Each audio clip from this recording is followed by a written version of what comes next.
To give you a little background of Marxism here in about 10 minutes before I introduce Stefan. First of all, recognize Karl Marx was actually a Jew by birth, but his father became Protestant. Likely as a result of that, Marx believed that religion was just a fraud. It wasn't genuine. You just used it to advance yourself in the world in some business capacity.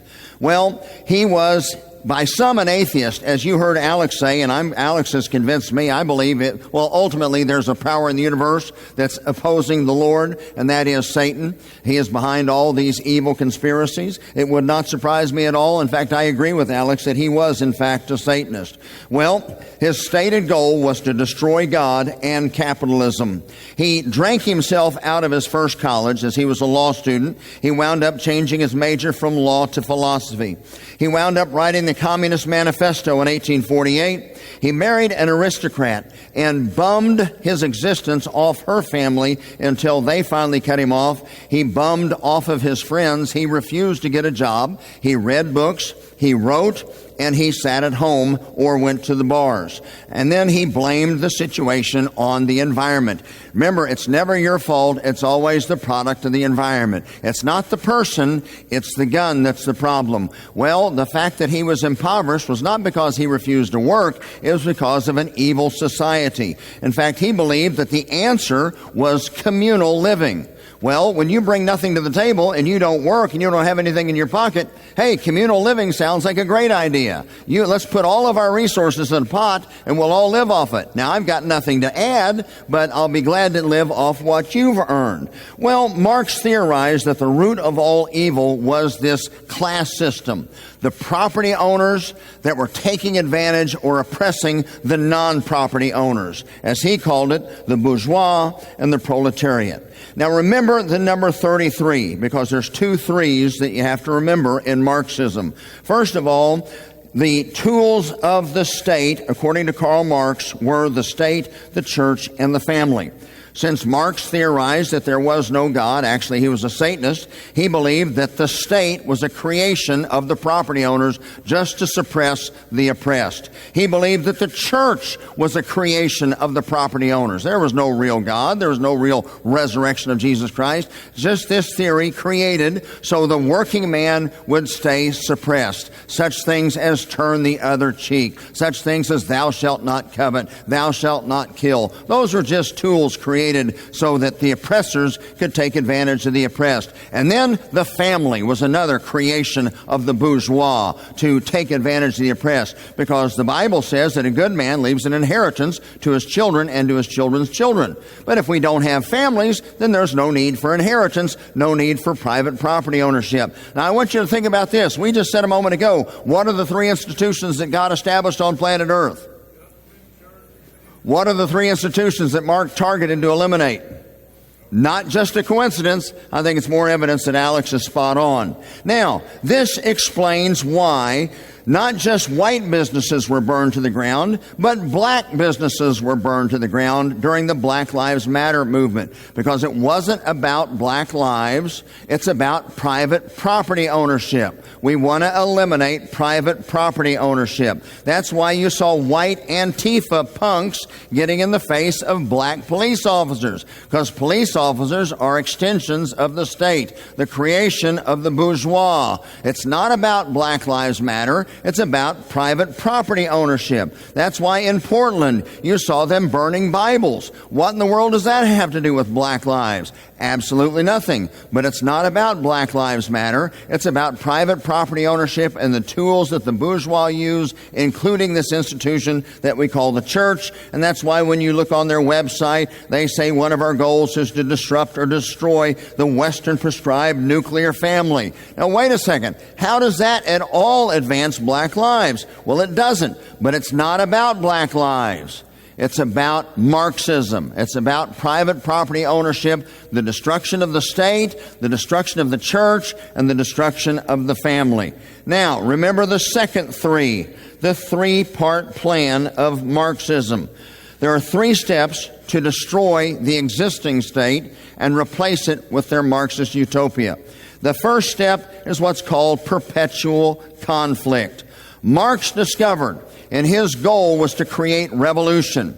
He thought that could be done by covetousness, the idea that you had oppressed, being the hard-working day laborers, being taken advantage of by their oppressors, being the property owners and the business owners. Well, Marx thought that he could create a revolution, that they would rise up, workers of the world, unite, and throw off this oppression. But the reality is, most people just wanted to make a couple extra dollars an hour. Once they got a pay raise, they weren't concerned about revolution. They went back to work. Well, that wasn't satisfactory.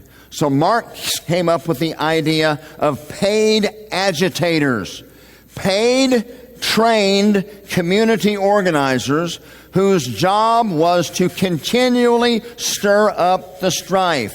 And please understand, as you're going to see in just a moment with an old axiom, the issue is not the issue. As you see right here, the issue is revolution. So they don't care whether it's school choice versus teachers union, LGBT versus straight, women versus men, open borders versus secure borders, pro-life versus abortion, Occupy Wall Street with the 99% versus the 1%, or black versus white, or even mask versus non-mask, or vaccine versus no vaccine. They don't care what the issue is. As long as there's strife, they want perpetual agitation out of which they can birth the revolution. Now, we saw already several times, I showed you yesterday, Alex showed you today, that the founders of the Black Lives Matter movement identified themselves as being paid community organizers, trained Marxists. Let your ears perk up now whenever you hear that. Now let me ask you a question. When is the first time you ever heard the term community organizer? First time I ever heard the term community organizer was with this young upstart who was now a state senator in Illinois running for the United States Senate. Oh, think of how the world would look if Mike Ditka had run for Senate that year in Illinois, as he contemplated doing. Instead, he got elected. I'd never heard of a community organizer before. But understand, guys, this has nothing to do with race. We know factually Barack Obama's father was a card-carrying communist. We know factually that Barack Obama's mentor, Frank Marshall Davis, was actually a card-carrying communist. We know that Barack Obama's pastor, Jeremiah Wright, is a black liberation theology card-carrying communist. Obama is a communist. And he is a community organizer. And as we talked about the other day, you know what? When I played pro football, half of my teammates were black. I had Hispanic teammates. I had black teammates. I had white teammates. You know what we were? We were the Chicago Bears. And when we went out on the football field, that's what we were. We didn't have the black Bears and the white Bears. We were the Chicago Bears. And we were going to do our very best to beat your tail if we possibly could. And that's all that knit us together. When I played at Oklahoma State, there were 5 offensive linemen, 2 black, 2 white, 1 Mexican. You know what? We made fun of each other's race, and nobody took it personally. We had a good time together because we were teammates. And let me tell you, as I said yesterday, in 2008, you look at the data. We had 43% of white voters voted for a black president. Now, let me tell you, he ran as a Marxist. We're going to change America. Well, boy, I don't like the change. But they voted 43% for a black president. That is not evidence of a systematically racist country. But understand, the system has to be racist, because the ultimate goal is to replace the system. So you can't acknowledge this. Yeah, there may be a racist over here or a racist over there, by the way, of every skin color. But we have to prove that the system is racist, because the whole point is throwing off the system. Now, you look at where we were in 2008. We were largely a unified people. We had come together after 9/11. We were a patriotic people and seemed to be moving in the right direction. You know what? Some of the most popular stars in America. Cindy and I watch Steve Harvey every night on that game show he does. I forget the name of the game show. Family Feud. Love Family Feud. Very few shows you can watch anymore that are clean. We love Family. You know what? I don't know if anybody told you, Steve Harvey's a black man. Who cares? He's a human being. He's a man. He's a talented man. One of my favorite actors is Denzel Washington. Boy, I love the movie The Equalizer. I love movies like that. I love movies where for 2 hours you can watch the good guy killing the bad guy and you can leave with a smile on your face. Good guys win. Yay! You know what? We weren't systematically racist. We may have been 60 years ago, but we aren't. We weren't in 2008. But you look at how divided we are today. With this critical race theory that's been brought into every platform of our government and been pumped through our universities and now in our public school system, which we know for a fact, and now look at how divided we are. Understand, perpetual conflict is the goal. Marx had this idea of class warfare, the bourgeois versus the proletariat. It doesn't matter. It was oppressors that were oppressing somebody. You had the oppressors and the oppressed. Now, after World War I, they came up with this idea of critical theory. You know why? Because this didn't work in America. In America, everybody owned property. How many of you have a cell phone? Guess what? You're a property owner. How many have your car in the parking lot? Guess what? You're a property owner. How many of you have a mortgage at the bank? Well, guess what? You're a partial property owner. The bank probably owns the majority of it, but we're all property owners. So that never worked here. So they had to create some system of agitation, anything, and that's what critical theory was. They don't care. There's got to be somebody that's oppressed and somebody that's oppressing them. So they came up with all sorts of possible groups. And by the way, as you heard a while ago with Bob McEwen, that's all about, you know what? When you're created in the image of God, you have unalienable rights because you are a human created in the image of God. But under Marxism, your rights come from what group you belong to. So we're concerned about sexual orientation and your rights, gender and gender identity in your rights, and income. And then you've got religion and oppression. Of course, Christians are always oppressing non-Christians according to this theory. Immigration status, all of this. And by the way, the more categories you fit into, then the more right you have to speak. That's called intersectionality. Hey, if you happen to be a black, lesbian, transgender woman, whatever that is, well, boy, you can check off a lot of boxes, so when you talk, like the old E.F. Hutton commercials, everybody ought to listen. But if you're a white, male, Christian, monogamous, married man, well, your voice counts for nothing. And by the way, facts don't matter. All that matters is feelings. And the feelings of a black, transgender, bisexual woman matters more than the facts that I just presented a while ago that 43% of white men actually voted for Barack Obama in 2008.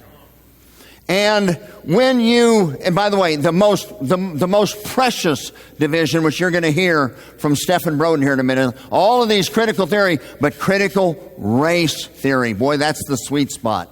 That's the sweet spot in here in America. Systematic racism. Now, when you're a white person and you concede that you are a racist because you were born white, then you are officially woke. And you can demonstrate your wokeness by such things as what the owner of Chick-fil-A did when he polished the shoes of this black rap star on public television, or when Congress gets down and kneels, or when de Blasio gets out and paints a big BLM symbol out in the streets of New York. That's a demonstration of your being woke. So understand, Marxism Opposites, we got to create conflict. We've got to have perpetual conflict until there's revolution and you destroy the host. You destroy the body. In this case, you destroy our constitutional republic.